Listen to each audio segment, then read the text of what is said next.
આમ આદમી પાર્ટી ગુજરાતની ભરૂચ લોકસભા બેઠક પરથી ચૈતર વસાવા ચૂંટણી લડવાના છે। ગુજરાતના 2 દિવસના પ્રવાસે આવેલા અરવિંદ કેજરીવાલે જેલમાં બંધ આપના ધારાસભ્યને લોકસભાના ઉમેદવાર બનવાની જાહેરાત કરી દીધી હતી।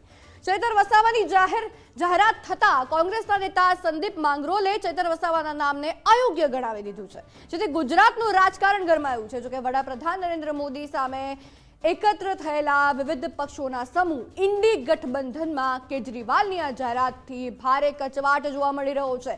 અરવિંદ કેજરીવાલે ઇન્ડી ગઠબંધનના વરિષ્ઠ નેતાઓને અને ગુજરાત કોંગ્રેસના નેતાઓને વિશ્વાસમાં લીધા વગર જ ચૈતર વસાવાને ભરૂચ બેઠકના ઉમેદવાર જાહેર કરી દીધા છે, જેથી કોંગ્રેસમાં ભારે રોષ જોવા મળી રહ્યો છે। તો સાથે જ ભરૂચના ભાજપના સાંસદે પણ આ રાજકીય લડાઈમાં તેઓ કૂદી પડ્યા।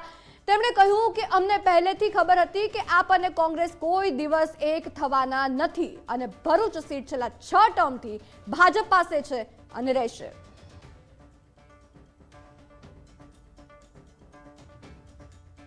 ગઠબંધન જે થયેલું છે અને એની તબક્કાવાર બેઠકો ચાલી રહી છે, હજી સીટ શેરિંગની કોઈ વાત આવી નથી અને જ્યારે નેશનલ લેવલ ઉપરથી આ મુદ્દા ઉપર કોઈ અધિકૃત જાહેરાત ન થાય ત્યાં સુધી આ પ્રીમેચ્યોર કહેવાય અને ગઠબંધનના નિયમોની વિરુદ્ધ આ વાત કરી છે। કોંગ્રેસ 100% આ બેઠક ઉપરથી લડવાની છે।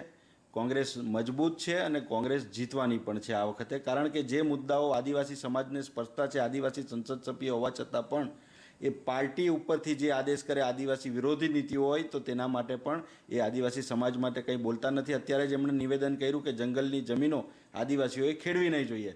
આ જ બતાવે છે કે સંસદ સભ્ય અને ભારતીય જનતા પાર્ટી આદિવાસી વિરોધી છે। કે ઇન્ડિયા ગઠબંધન એ ક્યારેય ટકવાનું નથી, ક્યારેય ચાલવાનું નહોતું ને સક્સેસ જવાનું જ નથી ના શરૂઆત થઈ ગઈ છે ભરૂચ લોકસભાથી। હવે અમને તો એમાં કોઈ ફરક પડતો નથી, ઇન્ડિયા ગઠબંધન એમનું થાય કે નહીં થાય ને આ પાર્ટી ને કોંગ્રેસ બંને અલગ અલગ રીતના કે ભેગા મળીને લડે તો પણ ભારતીય જનતા પાર્ટી ભરૂચ લોકસભા જીતવાની એટલે જીતવાની જ।